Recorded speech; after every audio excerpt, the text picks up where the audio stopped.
Hello दोस्तों, सभी का स्वागत है नर्सिंग वाईफाई क्लासेस के अंदर। आज अपन बात करने वाले हैं कॉमन रिक्रूटमेंट एग्जाम के बारे में। ये जो आपका सीआरई एग्जाम कंडक्ट कराया जा रहा है वो दिल्ली एम्स के थ्रू कराया जा रहा है। इसकी आपकी डिटेल रिक्रूटमेंट एडवर्टाइजमेंट आपको देखने को मिला। डीआरए आज आपको देखने को मिला है, यानी एम्स की साइट अगर आप ओपन करोगे तो 7 जनवरी 2025 को सीआरई का आपको नोटिफिकेशन देखने को मिल जाएगा।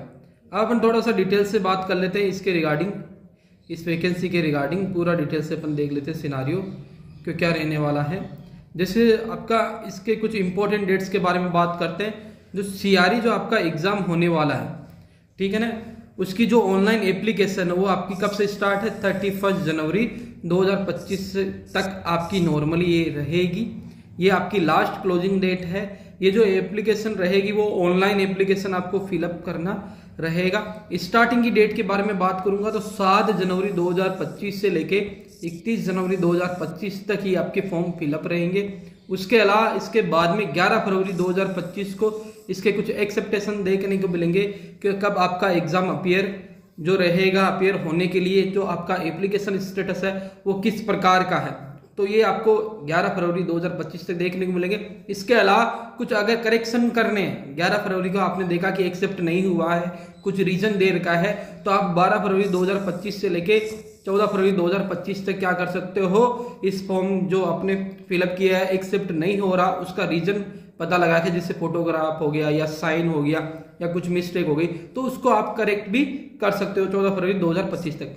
लेकिन जो नए एप्लीकेशन है वो याद रखना 31 जनवरी तक ही भरे जाएंगे। कब तक भाई? आपके 31 जनवरी तक ही आपको देखने को मिलेंगे। इसके बाद में नए फॉर्म नहीं भरे जाएंगे, उसको करेक्ट किया जा सकता है। डेट ऑफ इशू क्या है एडमिट कार्ड की वो अभी नहीं दे रखा है। जब भी एग्जामिनेशन होगा 1 से 2 वीक के अंदर आपके नॉर्मली डेट इशू कर दी जाएगी।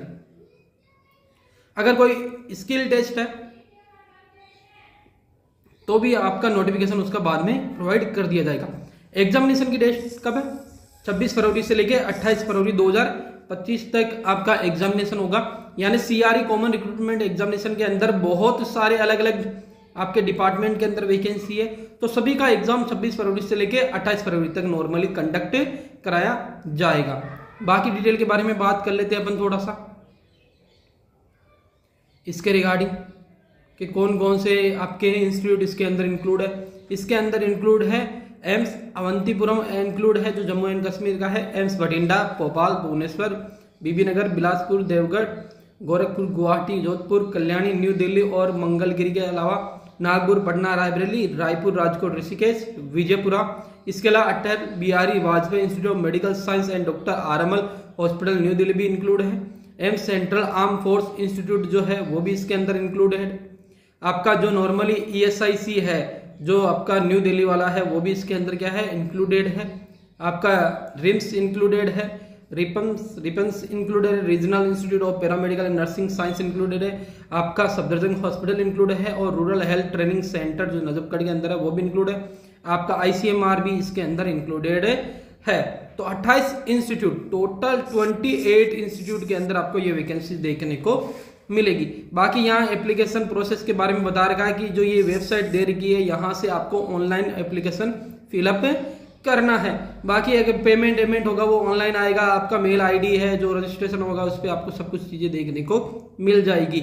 आपका वही है कि reason for rejection, status of application पता लग जाएगा। उसके बाद में आप करेक्ट भी इसको कर सकते हो। इसके अलावा जैसे अपलोड इमेज है, बाकी सारी चीजें यहाँ पे दे रखी है। चॉइस एंड प्रेफरेंस आपको दे रखा है कि कौन से एग्जामिनेशन के लिए आप चॉइस करना चाहते हो, उस प्रकार आप चॉइस कर सकते हो। इसके अलावा नो ऑब्जेक्शन सर्टिफिकेट भी देना है। जो ऑलरेडी कोई पर्सन क्या कर रहा है, किसी इंस्टीट्यूट के अंदर काम कर रहा है तो एनओसी भी उसको प्रोवाइड करनी रहेगी। बाकी एज रिलैक्सेशन के रिगार्डिंग है कि SC ST कैटेगरी में 5 ईयर, ओबीसी में 3 ईयर, पीडब्ल्यूडी 10 ईयर के समथिंग देखने को मिलेगा। सेंट्रल गवर्नमेंट जो भी एम्प्लॉय है, ठीक है, उनको 5 ईयर तक आपका रिलैक्सेशन देखने को मिल सकता है। ये कुछ अलग अलग आपकी रिलैक्सेशन है एज के अंदर। इसके अलावा कुछ इंस्टीट्यूट दे रखे हैं जहां पे नॉर्मली आपका एज लिमिटेड कर रखा है कि इतने टाइम तक आप भर सकते हो। जैसे सर्विस क्लर्क एंड लास्ट, ये अलग अलग एज इसके अंदर भी दे रखी है। आगे अपन बात करते हैं आपके वैकेंसीज के रिगार्डिंग बात करते हैं। पहले वैकेंसीज के बाद में अपन देख लेते हैं कुछ एप्लीकेशन फीस आपकी कितनी रहने वाली है। जनरल ओबीसी के लिए 3000 के समथिंग आपकी फीस रहने वाली है। SC/ST के लिए 2400 के समथिंग ये आपकी फीस रहने वाली है। SC/ST के लिए 2400 रुपये और जनरल ओबीसी के लिए 3000 फीस रहने वाली है। इसके अलावा SC/ST में कोई भी फॉर्म फिलअप करता है एग्जाम देने के बाद में उसकी फीस को रिफंड कर दिया जाएगा उनके अकाउंट के अंदर। जो एग्जामिनेशन देगा उन्हीं की रिफंड की जाएगी। बाकी डेट ऑफ एग्जामिनेशन अपन ने बात कर दी 26 फरवरी से 28 फरवरी तक रहेगा। और जो एग्जाम होगा वो CBT मोड पे होगा। कौन से मोड पे होगा? CBT, कंप्यूटर बेस्ड टेस्ट आपको देखने को मिलेगा यहाँ पे। इसके अलावा एडमिट कार्ड के रिगार्डिंग 1 वीक के समथिंग वो आपको प्रोवाइड कर दिया जाएगा। बाकी जो है इसका जो इम्पोर्टेंट फैक्ट है, पिछली बार जो एग्जामिनेशन हुआ था उसके अंदर क्या रखा था? 50-50 सिनारियो रखा था। 50 आपके टेक्निकल से और 50 नॉन टेक्निकल से आपके क्वेश्चन पूछे जाएंगे। टेक्निकल का मीनिंग हो गया जो आपका प्रोफेशनल है, जिसके रिलेटेड आप एग्जाम देना चाहते हो, तो 50 क्वेश्चन थे और 50 अदर थे। लेकिन इस बार थोड़ा सा चेंजेस कर दिया गया है। इन्होंने 100 क्वेश्चन रखे, वही रखे 400 क्वेश्चन है, 4 मार्क का 1 क्वेश्चन कैरी किया जाएगा। इसमें ओनली 25 क्वेश्चन जो रहेंगे, क्या रहेंगे? 25 क्वेश्चन जो रहेंगे वो आपका general knowledge, aptitude, knowledge of computer से रहेंगे, ठीक है ना, इनसे रहेंगे। और 75 जो क्वेश्चंस है, जो भी आपका डोमेन है, जो भी आपका डोमेन है उससे रिलेटेड रहेंगे। यानी अगर नर्सिंग पोर्शन तो नर्सिंग से रहेंगे, अदर पोर्शन है तो अदर पोर्शन से रहेंगे। यानी 25 + 75 इस प्रकार क्वेश्चन सिनारियो इन्होंने रखा है। इसके अलावा इसने सेगमेंट बनाए हैं, 5 सेगमेंट इसके नॉर्मली रहने वाले हैं। हर सेगमेंट 18 मिनट का रहेगा और उसके अंदर 20 क्वेश्चंस आपको देखने को मिलेंगे। कितने? 20 क्वेश्चन देखने को मिलेंगे। 90 मिनट का ये टाइम पीरियड आपका इस बार रहने वाला है। कॉमन रिक्रूटमेंट एग्जामिनेशन की ये बात थी। अपन ने बात कर दिया कि किस प्रकार रहेगा। मीडियम आपका नॉर्मली किस प्रकार का रहेगा, हिंदी, इंग्लिश, वो अलग अलग ग्रुप के अकॉर्डिंग अलग अलग आपका यहाँ पे डिवाइड रहने वाला है, ठीक है ना। इसके अलावा इस बार इन्होंने क्या रखा है? नेगेटिव मार्किंग रखा है। Each question will carry 4 marks, यानी 4 नंबर मिलेंगे एक क्वेश्चन राइट करने पे, और नेगेटिव करने पे 1/4 कटेंगे। कितने भाई? 1/4 आपका नॉर्मली कटेंगे। क्वालिफाई मार्क भी रख रखा है 40% फॉर UR, EWS, OBC के लिए आपका 35% और 30% SC/ST कैटेगरी के लिए नॉर्मली रखा है। FPW जो BD है उन कैटेगरी के 30% नॉर्मली रखा है। यानी 4 नंबर मिलेंगे एक क्वेश्चन राइट होने पे, और गलत होने पे 1/4 आपके नंबर यहाँ पे कट किए जाने वाले हैं इस बार। आगे अगर बात करें सिलेबस और लैंग्वेज के बारे में कि कौन कौन सा सिलेबस यहाँ पे देखने को मिलेगा, तो ये डिफरेंट आपकी नॉर्मली ये क्या है? ग्रुप्स बनाए गए। जैसे असिस्टेंट डाइटिशियन हो गया, असिस्टेंट आपका एडमिनिस्ट्रेटिव ऑफिसर हो गया, डाटा एंट्री ग्रेड 1 हो गया। इसी प्रकार सारे के सारे आपको नॉर्मली अलग अलग के अंदर अलग अलग आपको सिलेबस देखने को मिलेगा। जैसे अगर अपन बात करें नॉर्मली किसकी भाई? नर्सिंग ऑफिसर की या सीनियर नर्सिंग ऑफिसर की अगर अपन बात करेंगे, तो आपका जो नर्सिंग से रिलेटेड पोर्शन रहेगा वो आपको देखने को मिलेगा। और 25 नंबर्स के जो क्वेश्चंस रहेंगे वो अदर जो डोमेन है वहां से आपको देखने को मिलने वाला है। जैसे ये रहा, इसके अंदर दे रखा है एड्स एजुकेटर से लेके सारा सब कुछ नर्सिंग के अंदर आपका जितना भी सिलेबस है वो देखने को मिलेगा। इसके अलावा आपका इंग्लिश पोर्शन आपको देखने को मिलेगा। यानी एजुकेटर का एग्जाम देने जा रहे हो, nursing officer, public health nursing का, सीनियर नर्सिंग ऑफिसर का, स्टाफ नर्स ग्रेड 1 का, कोई सा भी एग्जाम देने जा रहे हो, TB and chest health disease के रिगार्डिंग कहीं पे भी कौन से भी इंस्टीट्यूट में, तो नर्सिंग का पोर्शन जो 75 क्वेश्चन है वो पूरा देखने को मिलेंगे। और 25 क्वेश्चन अदर डोमेन से, और इंग्लिश के अंदर ये आपका नॉर्मली एग्जाम कंडक्ट कराया जाएगा। इसके अलावा भी कुछ अलग अलग जो भी आपके एग्जाम देने जा रहे हैं उन सभी का सिलेबस भी यहाँ पे मेंशन है, जिस भी ग्रेड का आप नॉर्मली देने जाते हैं या जिस भी पोस्ट का।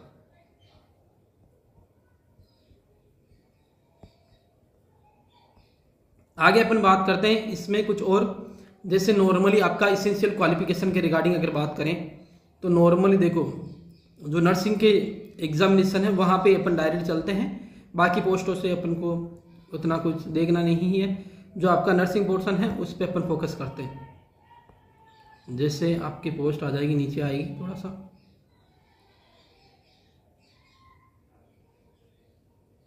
ये LDC की हो गई, ये सीनियर एडमिनिस्ट्रेटिव असिस्टेंट की हो गई, UDC की हो गई, क्लर्क की रिगार्डिंग हो गई। इसके अलावा भी अलग बहुत सारी पोस्ट यहाँ पे CRE के अंदर देखने को मिलेगी। और 26 से 28 तक ये आपका नॉर्मल एग्जाम कंडक्ट कराया भी जाएगा। यानी फरवरी के अंदर आपका एग्ज़ाम भी हो जाएगा। यानी अभी 2 मंथ के समथिंग आपके पास में बचे हैं। अब 2 मंथ के अंदर आपको किस प्रकार की तैयारी करनी है ये आपको सोचना है। अगर कोई भी पर्सन आप नॉर्मली एग्जामिनेशन CRE की तैयारी करना चाहता है जो नर्सिंग से रिलेटेड है, वो नॉर्मली हमसे कांटेक्ट कर सकता है, व्हाट्सएप पे मैसेज कर सकता है नॉर्मली इस नंबर पे 7790809338 पे, जिसमें हम आपको नॉर्मली टेस्ट सीरीज भी प्रोवाइड करेंगे, इसके अलावा क्रैश कोर्स प्रोवाइड करेंगे। क्योंकि अभी 2 मंथ का टाइम पीरियड बच चुका है, तो इसके अंदर क्रैश कोर्स होगा जिसके अंदर लाइव एंड रिकॉर्डेड बैच आपको देखने को मिलेगा। किससे रिलेटेड भाई? CRE एग्जामिनेशन से रिलेटेड। इस नंबर पे हमें व्हाट्सअप कर सकते हो। क्रैश कोर्स और टेस्ट सीरीज जो रहने वाली है बहुत ज्यादा आपके अफोर्डेबल रेट पे देखने को मिलेगी। बाकी पोस्ट के बारे में बात कर लेते हैं अपन थोड़ा सा। ये जूनियर लेबोरेटरी थी, मेडिकल आपका देखो बहुत सारी पोस्ट है इसके अंदर। ये नर्सिंग ऑर्डर के रिगार्डिंग भी आपकी नॉर्मली वैकेंसी इसके अंदर है, जैसे आपका नर्सिंग अटेंडेंट के रिगार्डिंग भी है इसके अंदर। OT टेक्नीशियन हो गया, असिस्टेंट हो गया,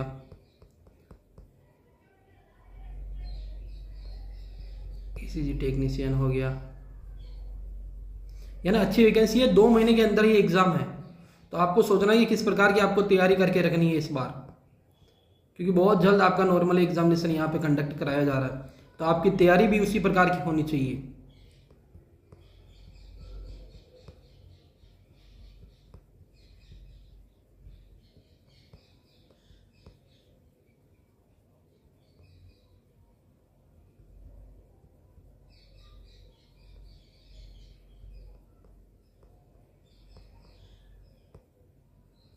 टेक्नीशियन की हो गई, इसके अलावा डेंटल की पोस्ट आ गई। पे लेवल अच्छे हैं, इंस्टीट्यूट अच्छे हैं। SNO के अंदर भी पब्लिक हेल्थ नर्स की भी पोस्ट अच्छी है इसके अंदर।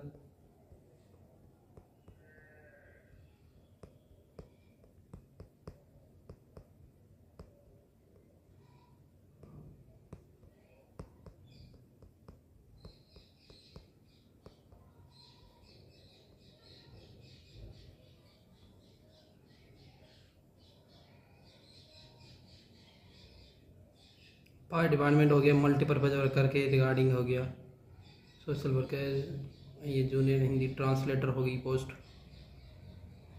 Senior Hindi officer, demonstrator, physiotherapist हो गई। अब अपने काम की पोस्ट पे चलते हैं अपन जल्दी से।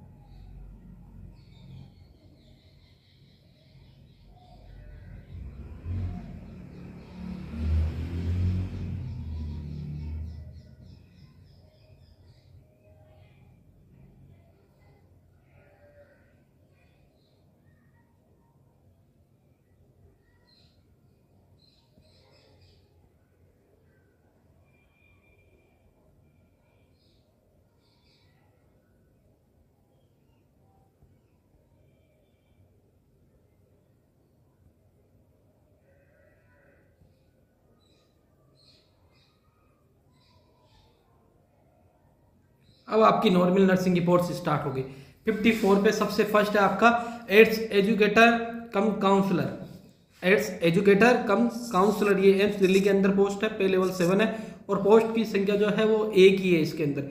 इसमें आपका BSc नर्सिंग होना चाहिए और experience and training in counselling related to communicable disease आपका होना चाहिए। यानी BSc नर्सिंग जो पर्सन है वो आपकी एड्स एजुकेटर कम काउंसलर के अंदर आपकी पोस्ट फिलअप कर सकते हैं। इसके अलावा यहाँ पे ANM के बारे में मल्टीपर्पज वर्कर के रिगार्डिंग वो पोस्ट हो गई। इसके अलावा ये नर्सिंग ऑफिसर जो ESIC इंस्टीट्यूट है दिल्ली के अंदर, उसके रिगार्डिंग ये पोस्ट है। इसके अंदर जो BSc नर्सिंग जो भी है आपका पर्सन या आपका पोस्ट बेसिक नर्सिंग है वो इसके अंदर फॉर्म फिलअप कर सकता है, या जिसका GNM भी हो रखा है, डिप्लोमा हो रखा है, लेकिन उनको 1 ईयर का एक्सपीरियंस चाहिए 50 बेडेड के अंदर। यानी ESIC जो पोस्ट रहने वाली है उसके अंदर आपको BSc नर्सिंग पोस्ट बेसिक, इसके अलावा GNM प्लस 1 ईयर एक्सपीरियंस होना चाहिए। नर्सिंग ऑफिसर जो आपका regional institute of medical science Imphal है उसके अंदर भी है, क्वालिफिकेशन सेम रहने वाली है। BSc नर्सिंग पोस्ट बेसिक हो सकता है या GNM के साथ में यहाँ पे बस ये है कि 2 ईयर का एक्सपीरियंस है। उधर आपका नॉर्मल कहा क्या था, ईएसआईसी के अंदर 1 ईयर का या इधर 2 ईयर का एक्सपीरियंस होना चाहिए। Public health nurse AIIMS Rishikesh के अंदर है, पे लेवल 8 है यहाँ पे। BSc nursing plus 2 year relevant आपका एक्सपीरियंस यहाँ पे देखने को होना चाहिए। सीनियर नर्सिंग ऑफिसर जम्मू के अंदर पे लेवल 8 है, इसके अंदर थोड़ा सा ज्यादा होना चाहिए, बीएससी नर्सिंग होना चाहिए या पोस्ट बेसिक होनी चाहिए। इसके साथ में यहाँ पे नॉर्मल जीएनएम के लिए कोई भी एक्सपीरियंस वो नहीं है। इसमें सीधी सी बात कर रखी है, जो बीएससी नर्सिंग या पोस्ट बेसिक नर्सिंग कर रखा है उसको 3 साल का एक्सपीरियंस होना चाहिए। यानी सीनियर नर्सिंग ऑफिसर के अंदर बीएससी प्लस पोस्ट बेसिक के साथ में 3 साल का एक्सपीरियंस चाहिए, तभी आप फॉर्म फिलअप कर सकते हो। पे लेवल 8 यहाँ पे रहने वाला। AIIMS senior nursing officer AIIMS Nagpur हो गया, एम्स पटना के अंदर आपको देखने को मिल रही है पोस्ट। इसके अलावा एम्स रायबरेली के अंदर देखने को मिलेगी। क्वालिफिकेशन सेम ही रहने वाला, 3 ईयर का एक्सपीरियंस यहाँ पे जरूरी है, मस्ट है।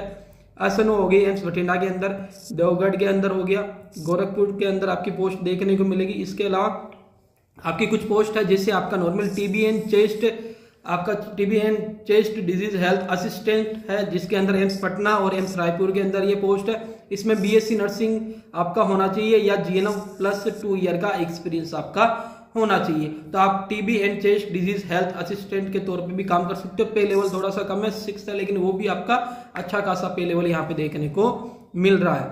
तो ये आपकी कुछ पोस्ट थी नॉर्मली आपके नर्सिंग ऑफिसर से रिलेटेड, सीनियर नर्सिंग ऑफिसर से रिलेटेड, इसके अलावा आपका स्टाफ नर्स के रिगार्डिंग आपकी पोस्ट थी। अब नॉर्मली देख लेते हैं कि कितनी कितनी पोस्ट ये आपको देखने को मिलेगी, उसके बारे में थोड़ा सा अपन बात कर लेते हैं।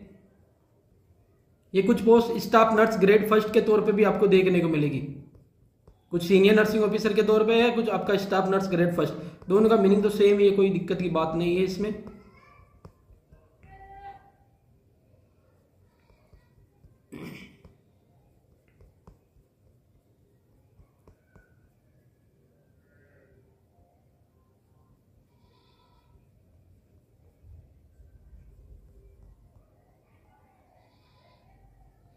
आपकी पोस्ट किस देख लेते हैं कि कितनी कितनी पोस्ट आपको देखने को मिलने वाली है। यहाँ पे नर्सिंग ऑफिसर हो गया, हेल्थ एजुकेटर हो गया, या अदर पोस्ट के रिगार्डिंग कितनी पोस्ट आपकी रहने वाली है यहाँ पे। तो अगर अपन बात करें, देखो यहाँ पे दे रखा है एड्स एजुकेटर कम काउंसलर की जो पोस्ट रहेगी वो टोटल पोस्ट ही 1 पोस्ट है। कितनी है? ओनली 1 पोस्ट यहाँ पे देखने को मिलेगी। फिर एएनएम मल्टीपर्पज वर्कर हो गया। अब चलते हैं नर्सिंग ऑफिसर फीमेल और नर्सिंग ऑफिसर मेल। ये जो आपका ईएसआईसी इंस्टीट्यूट है, ईएसआईसी इंस्टीट्यूट, उसके अंदर ये पोस्ट रहने वाली है। और फीमेल के लिए 460 पोस्ट है और अलग अलग कैटेगरी के लिए यहाँ पे दे रखी है। और मेल के लिए जो टोटल पोस्ट है 113 है, यानी वही फीमेल और मेल रेशियो यहाँ पे रखा गया है। 80-20 के समथिंग ये रेशियो आपका मेंटेन यहाँ पे वापस से किया गया है कि ईएसआईसी के अंदर अगर सीआरई के थ्रू एग्जामिनेशन हो रहा है तो उसके अंदर भी फीमेल के लिए 460 पोस्ट है टोटल और मेल के लिए 113 पोस्ट है। वहीं नर्सिंग ऑफिसर फीमेल और मेल ये कहाँ पे? Regional institute of medical science Imphal पे ये पोस्ट है, जिसके अंदर फीमेल के लिए 13 पोस्ट है और मेल के लिए आपकी 3 पोस्ट के समथिंग रहेगी। Public health nursing total post ही 1 है, इसमें फीमेल मेल कुछ भी नहीं दे रखा है। बाकी सीनियर नर्सिंग ऑफिसर की बात करते हैं। सबसे पहले जम्मू के बारे में बात करता है, ये फीमेल और मेल के बारे में 15 और 6 पोस्ट है। 15 और 6 यानी टोटल 21 पोस्ट आपकी जम्मू के अंदर देखने को मिलेगी। फीमेल के लिए टोटल 15 है, मेल के लिए आपकी 6 पोस्ट है। Senior nursing officer male and female Nagpur के लिए मेल की बात करेंगे तो 12 पोस्ट है, कितनी 12 पोस्ट है, और फीमेल के लिए बात करेंगे तो 46 के समथिंग पोस्ट रहने वाली है। वहीं एम्स पटना के अंदर बात करते हैं एसएनओ की पोस्ट, तो नॉर्मली एम्स पटना के अंदर मेल के लिए 8 पोस्ट है और फीमेल के लिए 31 पोस्ट के समथिंग है।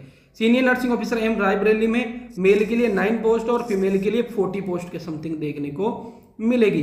वहीं senior nursing officer AIIMS Bathinda के रिगार्डिंग मेल के लिए तो 2 पोस्ट है और फीमेल के लिए 12 पोस्ट के समथिंग यहाँ पे रहने वाली है। एम्स देवगढ़ की बात करेंगे तो मेल के लिए जो टोटल पोस्ट है वो 5 है और फीमेल के लिए जो टोटल पोस्ट है वो आपकी 18 के समथिंग देखने को मिलेगी।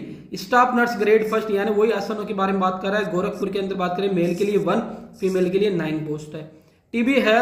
TB chest health assistance AIIMS Patna और रायपुर में टोटल पोस्ट रहेगी वो 11 पोस्ट आपकी देखने मिलेंगी, या टोटल आपकी 2 post TB and chest health assistant के तौर पे आपको देखने को मिलेगी। तो ये पोस्ट आपकी नॉर्मली है जिसके अंदर आपकी नर्सिंग ऑफिसर की पोस्ट भी अच्छी खासी है और सीनियर नर्सिंग ऑफिसर की भी अच्छी खासी है, लेकिन उसके अंदर मेल और फीमेल आपका रेशियो उसी प्रकार मेंटेन वापिस से किया गया है 80-20 के हिसाब से, या नॉर्मली रेशियो मेंटेन किया गया है। तो ये कुछ आपकी पोस्ट थी। इसके अलावा बाकी अपने इंपॉर्टेंट डिटेल के बारे में बात कर लिए कि कब कब आपका एग्जामिनेशन रहेगा, कब क्या रहेगा। इसके अलावा कुछ भी डाउट होता है, जैसे आपके फॉर्म फिलअप में दिक्कत होती है, कुछ भी आपको रेज इंक्वायरी करनी है, तो आपका CRE एम्स में जाके रेज इंक्वायरी कर सकते हो, या इसका टाइमिंग दे रखा है, टोल फ्री नंबर दे रखा है, यहाँ पे भी आप बात कर सकते हो। जिस भी पर्सन को CRE कॉमन रिक्रूटमेंट एग्जामिनेशन की तैयारी करनी है, चाहे नर्सिंग ऑफिसर के लिए कर रहे हो या सीनियर नर्सिंग ऑफिसर एग्जामिनेशन के लिए कर रहे हो, उन सभी के लिए ये स्पेशल अनाउंसमेंट है। आपको यहाँ पे हमारे through test series plus crash course provide किया जाएगा, जो मात्र रहेगा कितने रुपीज़ के अंदर, आपका 999 रुपीज़ के अंदर, ठीक है ना, यानी 999 रुपीज़ के अंदर आपकी यहाँ पे कॉमन रिक्रूटमेंट एग्जामिनेशन में सीनियर नर्सिंग ऑफिसर की प्लस नर्सिंग ऑफिसर की तैयारी कराई जाएगी, जिसके अंदर आपको टेस्ट सीरीज प्रोवाइड किया जाएगा और जितने भी आपके इंपॉर्टेंट टॉपिक्स होते हैं उन सभी की यहाँ पे नॉर्मली क्लासेज प्रोवाइड की जाएगी। यहाँ पे करना क्या है, आपको इस नंबर पे व्हाट्सअप करना है 7790809338 नंबर पे हमें व्हाट्सअप करना है। बाकी की जो डिटेल है आपके डिस्क्रिप्शन में देखने को मिल जाएगी। तो नॉर्मली है, क्योंकि इसका एग्जामिनेशन ही 26 फरवरी को होने वाला है, यानी 2 महीने के समथिंग ही अपने पास में टाइम पीरियड नहीं है। इतने कम टाइम पीरियड में आपको बहुत अच्छी तरीके से तैयारी करनी रहेगी। तो इसके लिए हमारी test series plus crash course आप ज्वाइन कर सकते हो। अगर किसी को टेस्ट सीरीज ही लेनी है, ओनली टेस्ट सीरीज ही लेनी है, तो टेस्ट सीरीज ओनली 149 रुपीज़ के अंदर आपको देखने को मिलेगा, जिसके समथिंग आपके 15 टेस्ट आपको प्रोवाइड किए जाएंगे। कितने भाई? 15 के